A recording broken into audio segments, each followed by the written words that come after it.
Usually living in a van is so incredible and it really, really lifts me up and ticks all of those boxes that I want for this life of freedom. But sometimes living in the van can be frustrating. It can sometimes be downright miserable, especially when the unexpected happens and throws my world into chaos.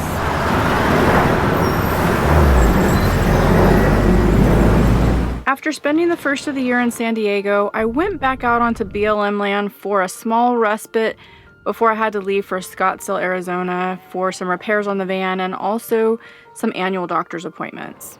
So the first order of business in being in Phoenix was to figure out what was going on with my van. Well, we're back at the dealership. I'm getting my van looked at. The suspension is giving me problems, which we knew about back when I was in California. So they're gonna take a look at that. And then my horn is sounding so sad right now. It sounds like it's dying. I'm not sure what's going on with it. So they're taking a look at that. And we're getting an oil change. And I just crossed over 70,000 miles. Thankfully, I was in and out of the dealership in 2 days and found out that Heimer, the manufacturer of my van, never upgraded the shocks to carry the heavy weight of the van when they did the build out. So my tires were cupping, which is how I knew something was wrong with my suspension. So the dealer fixed it. We installed better shocks, stronger shocks so that it could carry the weight of the van. I also got my horn fixed and my oil changed. While this was a pretty good day, the next day was not so joyous. You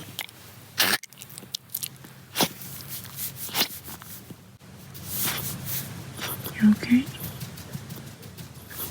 Okay, baby.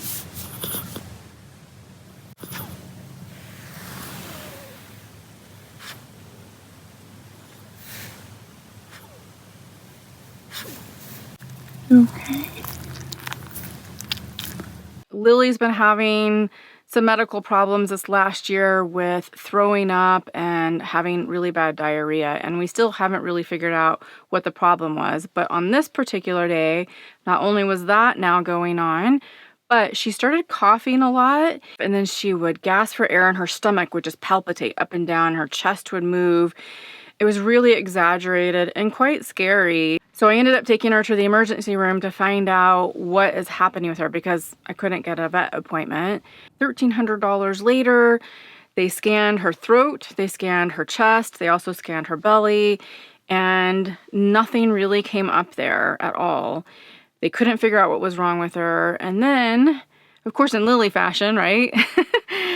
As soon as she leaves the ER, there's no coughing, there's no throwing up, there's no diarrhea, and there's no gasping for air. So that's good news, but we still don't know what was wrong.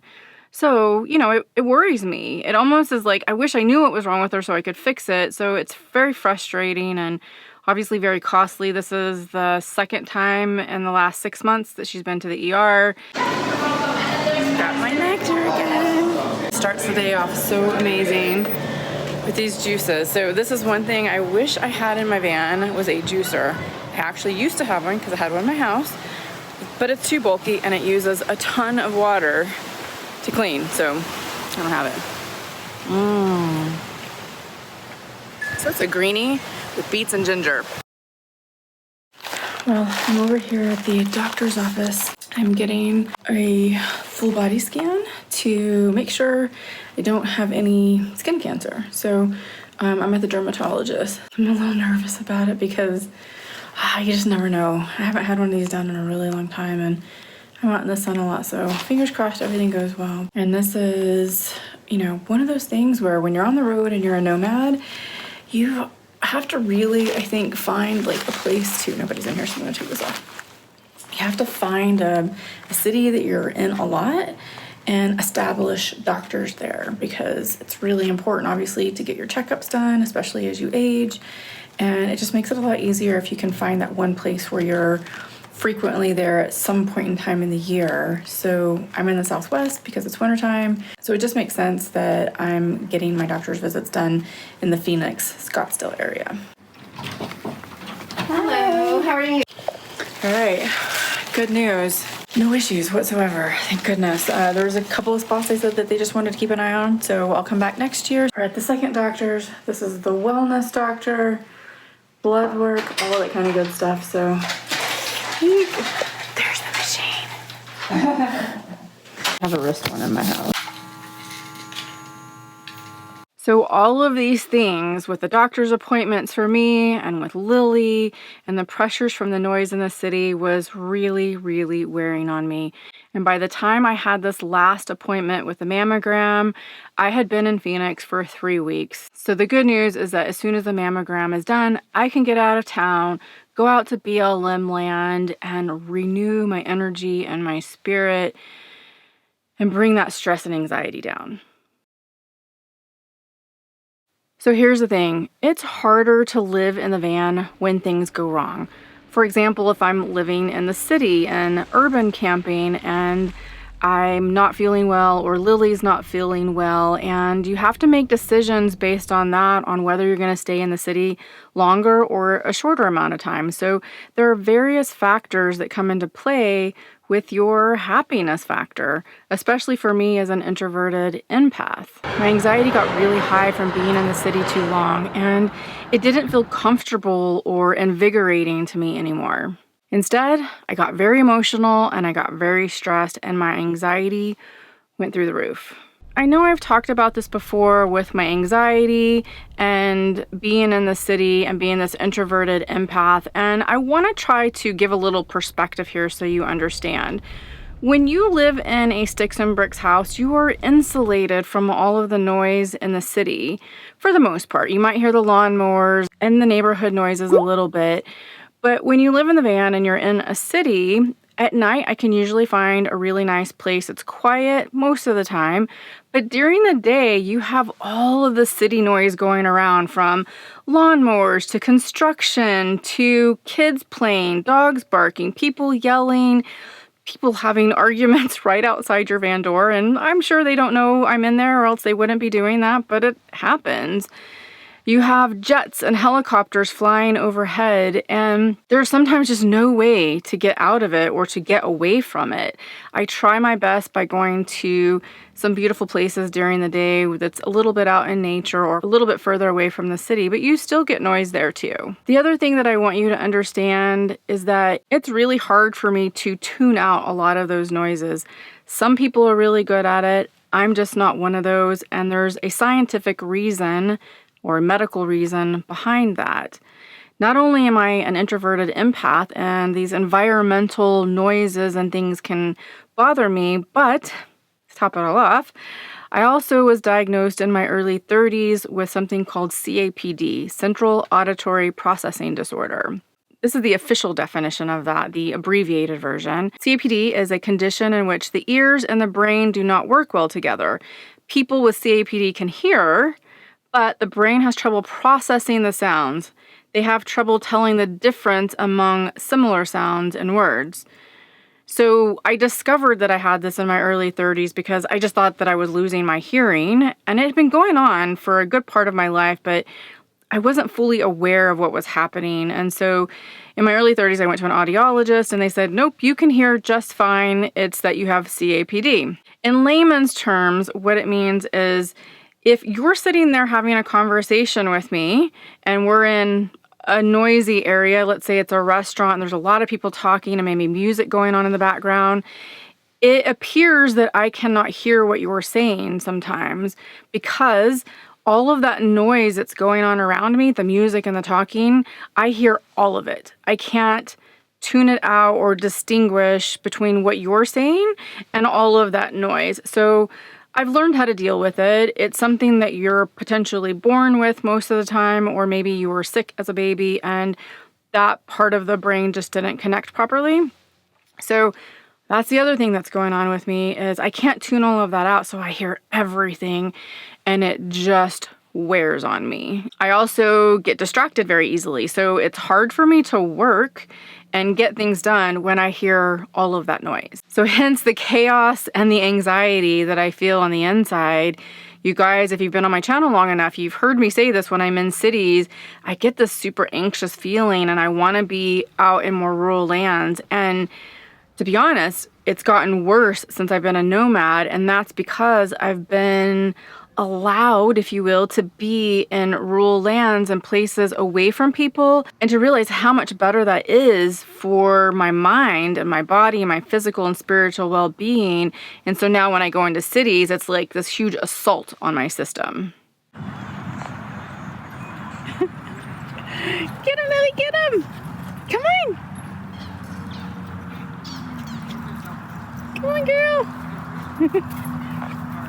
Lily, over here! She's gotta find me. Come on, girl! You're so fast!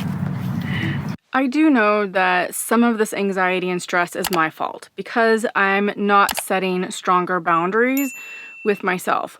When I go into cities, I'm like all excited because there's all these like neat places to go to, but the overwhelm starts to kick in and I don't leave when that kicks in. In the meantime, before I actually go out onto BLM land, I met this super amazing couple, Holly and Shane, who are also living in a van full time. We hung out and talked for several days. We had a meal together, and we even did a van tour of their DIY van build, which was in last week's video. If you haven't seen it, you can click right up here. It felt really incredible to laugh with somebody else and get to know these two incredible people. These are actually fun. Good morning, everyone. Well, I'm still here in the Phoenix, Scottsdale, Arizona area, and quiet for some reason because it's morning time. But I'm meeting Shane and Holly over here at Panera Bread. We're gonna hang out here and work for the day. I think I just heard bad. For some reason, we get a very Bostonian accent when we talk to each other. There he is. Amber. It's Bob. There's Bob. To all you Bostonians out there, don't take offense. I know my accent's probably horrible, but for some reason it just happens, and he calls me Amber.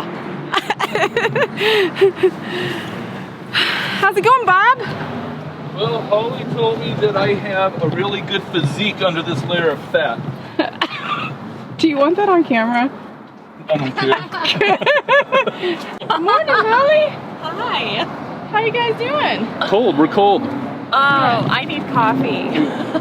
It's surprisingly cold in Phoenix, huh? Yeah, it's ironic. The coldest I've been in the van is in the warmest state I've been in. That's because our heater broke. That's another story that you can find out over on their channel, which is The Queen and Bob. Come on over. For some fun.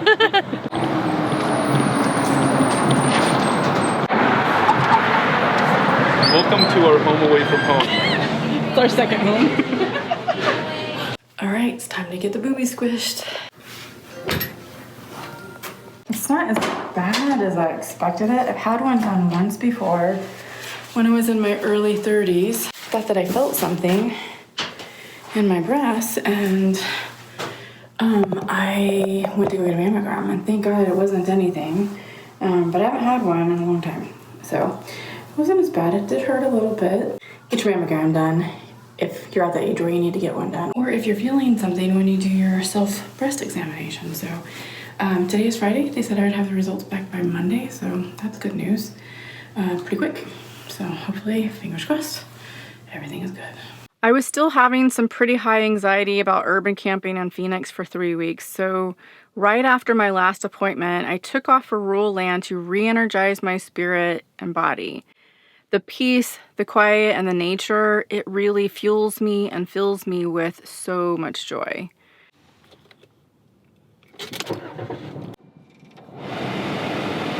Well, this is where we woke up this morning. Came over here to a truck stop last night on my way to California. I was gonna go to Anzo Borrego potentially. I don't really know where I'm going, to be honest. All I know is that I had to get out of Phoenix. Where you going, Lily? You feeling better? Yeah? So for right now, we're getting on the road. It's 7:30 in the morning. I'm gonna head out to some boondocking for some peace and quiet. Well, we made it back out here to the desert. We've got the beautiful mountains, Kofa Mountains behind us. It's a different spot than I've parked at before.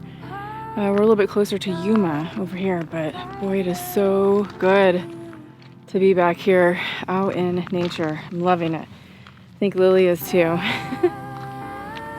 You guys can always tell, I'm pretty sure that when I'm in the city, I'm just not as happy. When I'm out here, happiness comes back. I get the solitude. It just feels good. It just feels so good. And I've literally only been here like 5 minutes. All right, it's time for breakfast now, actually. And some coffee. I still haven't had that.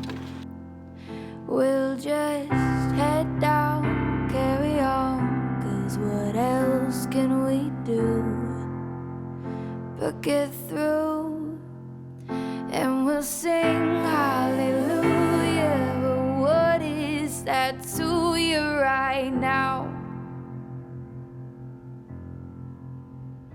But let's talk in a way that can give us some faith to go around. Lily and I are seemingly okay right now.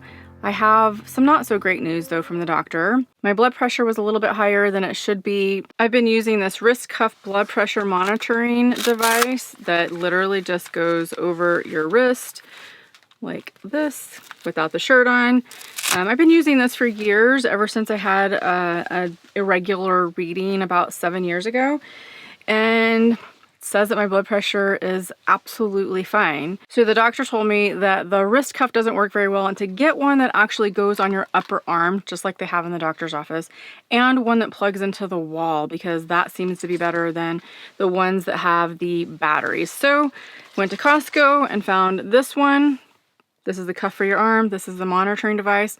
It's great. It's called MicroLife. I'm having to track my blood pressure and make sure it's okay because I do not want to go on blood pressure medication. So the good news is that I have been losing weight and getting healthy. So I'm definitely making some different adjustments. I'm going to be taking some more supplements that will help me to hopefully reduce my blood pressure. So the information is great to have so that you have the knowledge in order to make adjustments. So as of today, I'm out on BLM land and I'm still waiting for my mammogram results.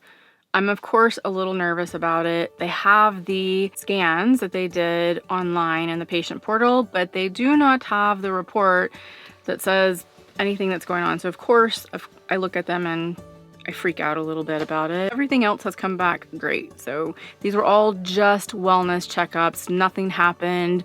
I'm totally fine. And remember, you women out there, go get your mammogram exam and make sure you are clear of breast cancer, especially as we age. It's really important to get that done. So go get your boobie squished, girls. So what's next? More joy, more exploring, more seeking peace and less stress and anxiety, and hanging out with friends, and we're going to Baja. I'm so excited. Exactly what I need right now to be out there in Mexico and see the beautiful water and walk on the beach and dip my toes in the ocean, and Lily loves it too. It'll be good for both of us, so I'm really excited to get back there. This will be my 3rd time going back in the van. All right guys, I'll see you in the next video.